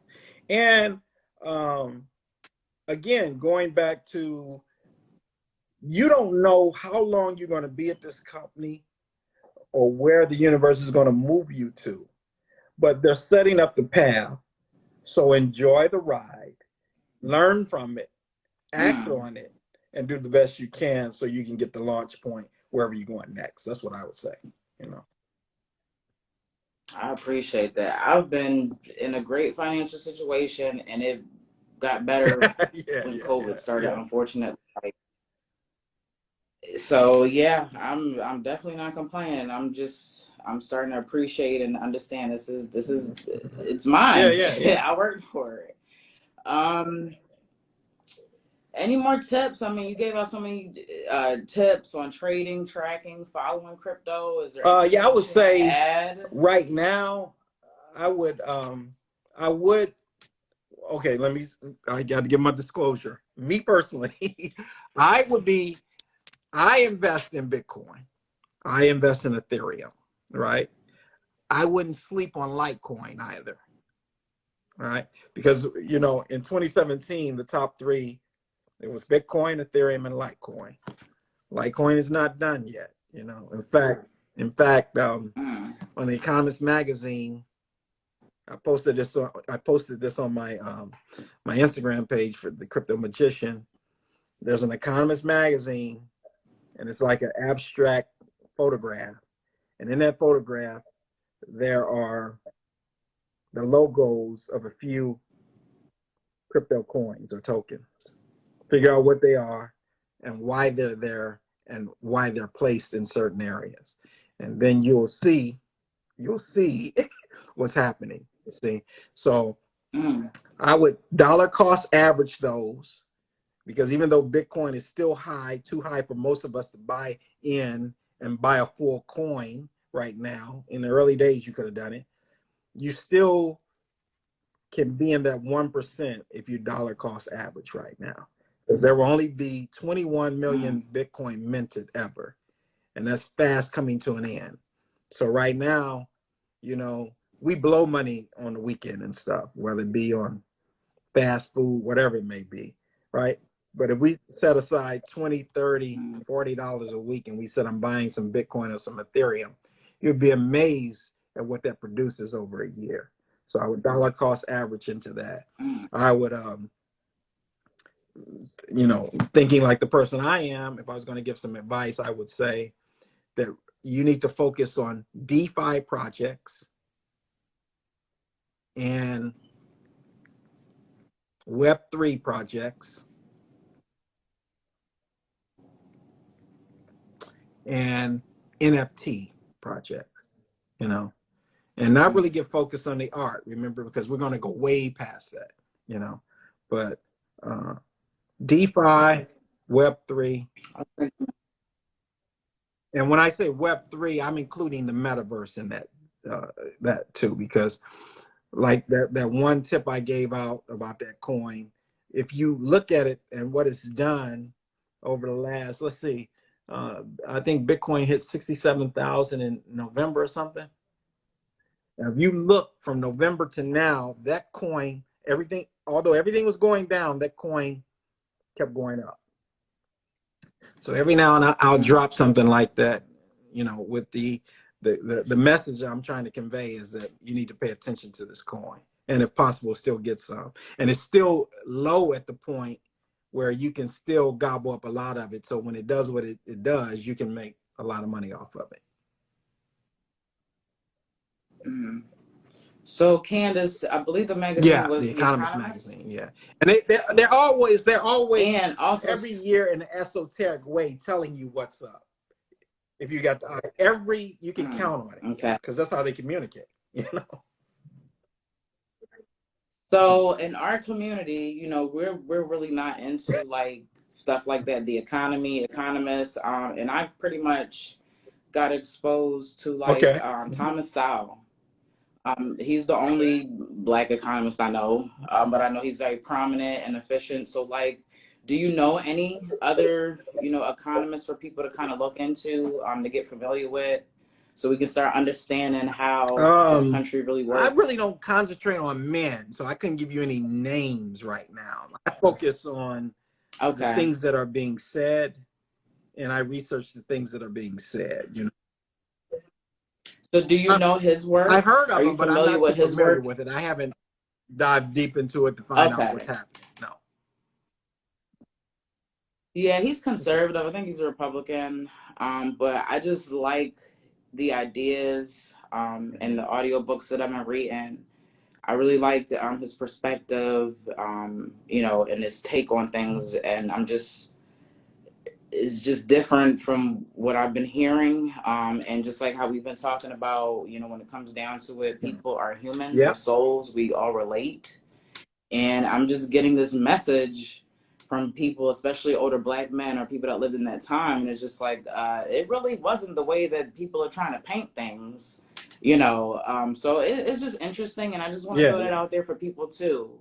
And I just love it. Like I said, I love seeing people of color in situations and professions where we would not just see them otherwise, Well, so nothing definitely. lasts forever, Unique. And so a picture has been painted and it's being destroyed because it wasn't true. And I'm not getting on politics at all, but when you look in the Right. Constitution, it has nowhere is the word democratic brought out. It's a republic. You know what I'm saying? So understand that Right. the so-called Black people of the land were Republicans first, then that in itself moves you Right. in a different direction. So. Man, look, I was independent.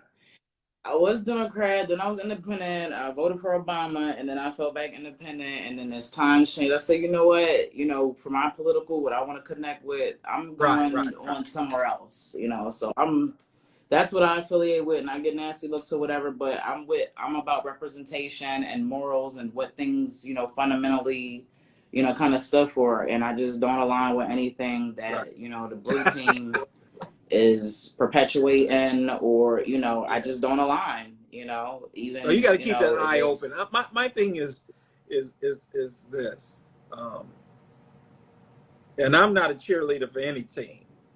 I'm looking at things, right, and when things don't add right, up, they don't make sense. So at the end of the day, even some of those in red, the Republicans, right, made sure that your jobs went to foreign lands.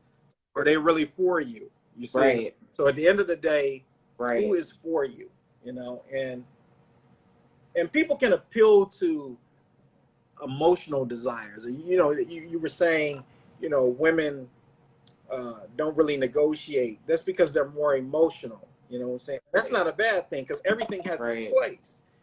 So women, right, we need emotion from women. You know what I'm saying? Sometimes that's not good in a work setting because of emotion, it keeps you from negotiating a pay raise whereas a man is like, right, I ain't working for that. You know what I'm saying? Right to it. That's right off the right rep, to it.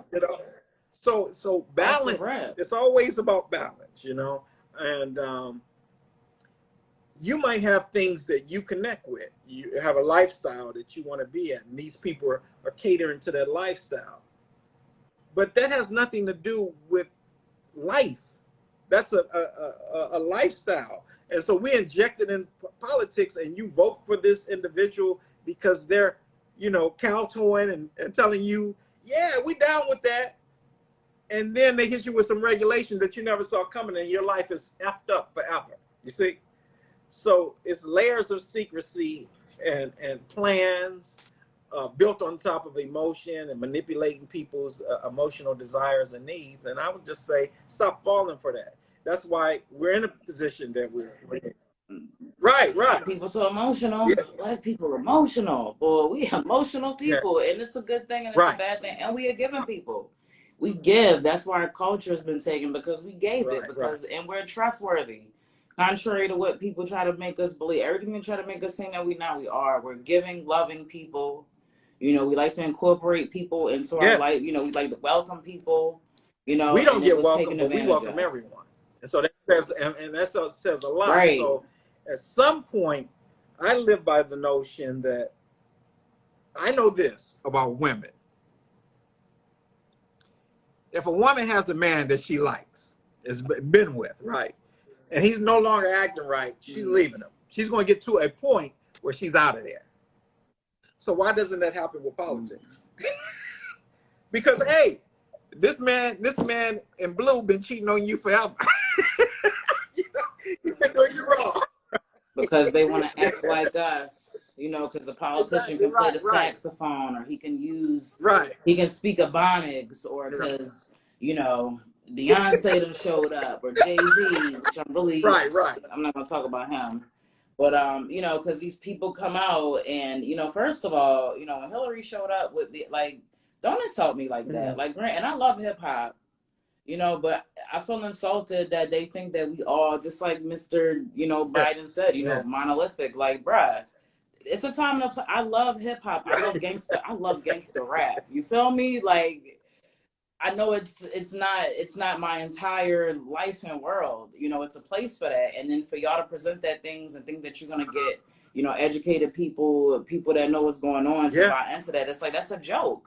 At least maybe the other side are actually talking with people. Who's the oh my God, did he pass away? I can't remember who he was, but a brain surgeon on the Republican side. Like, they've got representation of people, especially men, in power, that are dignified looking. It's just like, stop trying to appeal to this demographic of Black people. It's really intelligence, and people don't view it like that. They're like, oh, they're for us. I don't see it like that. I see it as they're against us, because that insults one's intelligence.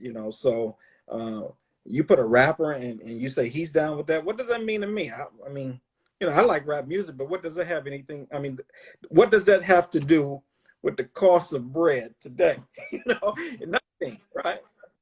They're like the new preachers, and like how in my conversation with Titus, how he was saying, like, that's the new N-word rapper and stuff like that. And I feel like they're using them as like idols, like Tupac. I had to I love, and I'm probably gonna get slaved for that. Like, we all love Tupac, but when I start reevaluating his message, and he's telling kids to pull their pants down and be a thug and not listen to their parents, like actual interviews, I'm like, I understand what he represents, but I can't align with that message. I don't care if it is Tupac.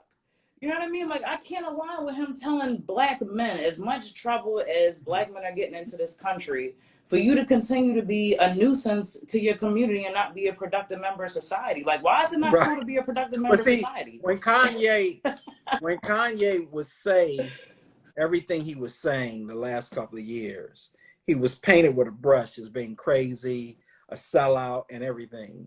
But if you removed emotion, facts. And that's difficult for us to do sometimes. But if you removed emotion from it, he was telling you, this has been a choice. If I'm a rapper, why do I have to be a Democrat?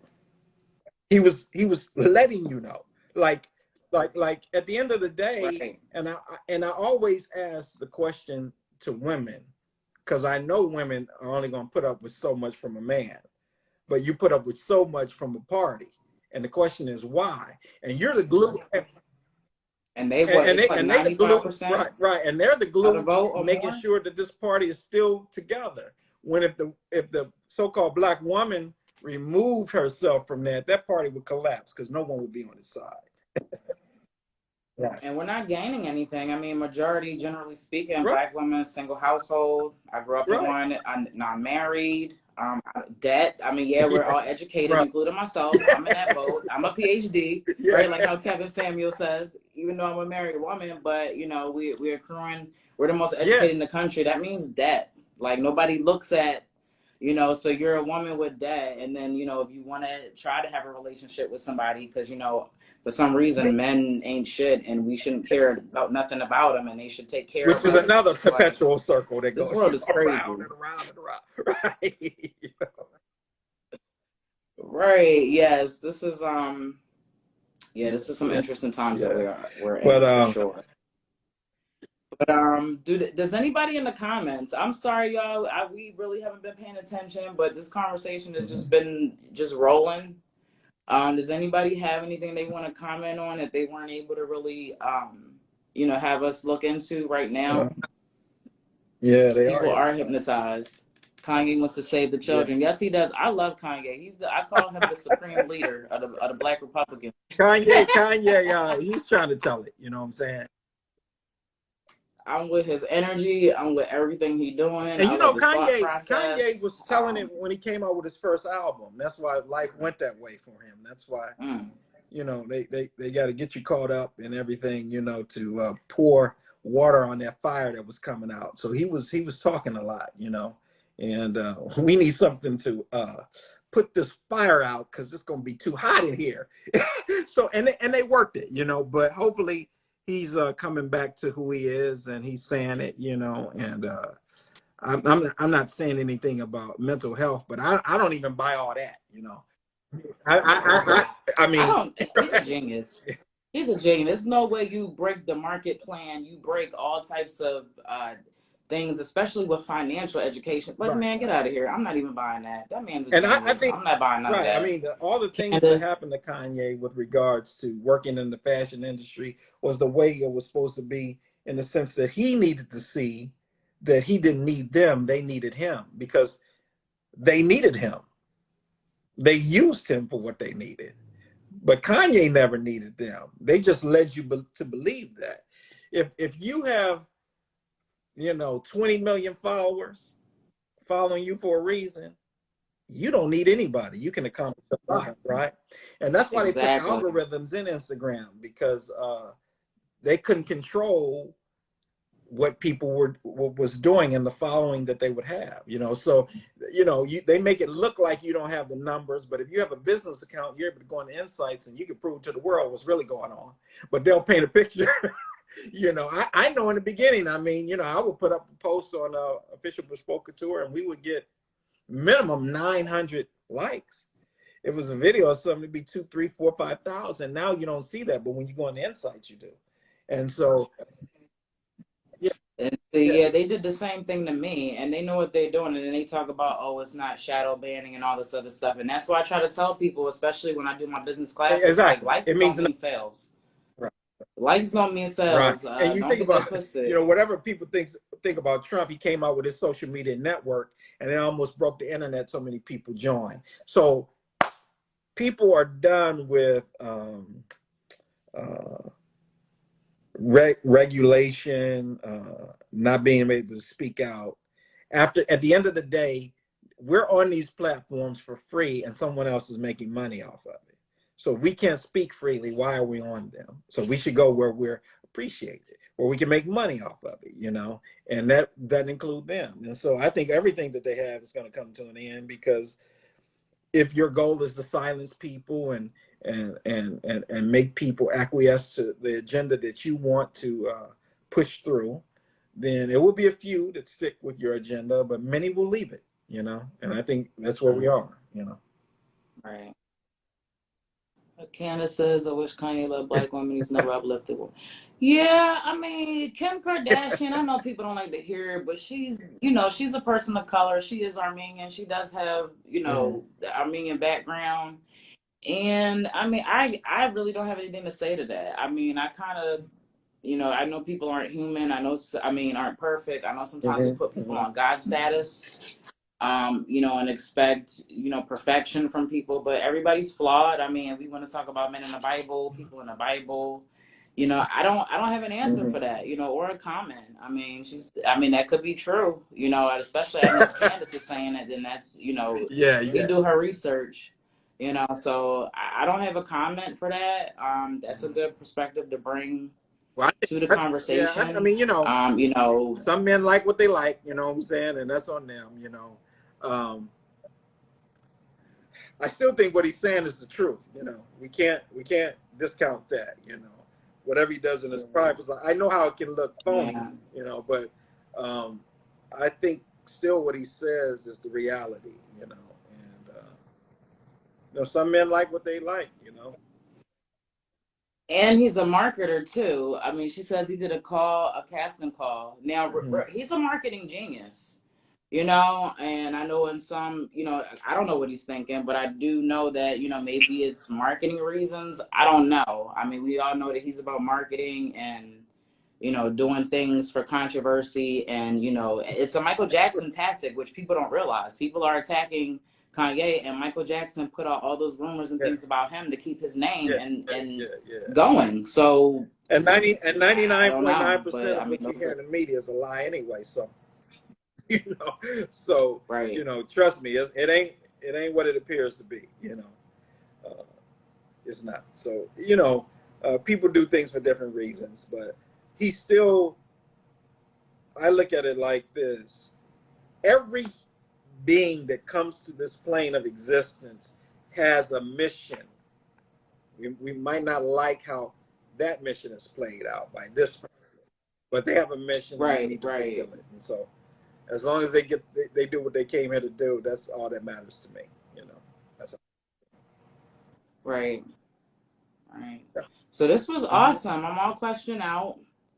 Thank you so much for taking the time to have this conversation with me. And of course, I mean, whenever we want to have the conversation to kind of update people, keep people abreast to the information on cryptocurrency and what's kind of moving on. Like I'm always open and available, to have the conversation for sure. And other things. I mean, Yeah, we yeah. kind of connect on a lot of different subjects and experiences. So I mean, whatever we choose to conversate from is always Yeah, would you still on be, Clubhouse? You still beneficial. doing stuff on Clubhouse? Okay. Yeah, we can I connect am. on there. I mean, I would love to do some stuff on cryptocurrency over there as well. I would say stay connected with the Instagram page and the other links that I provided to you.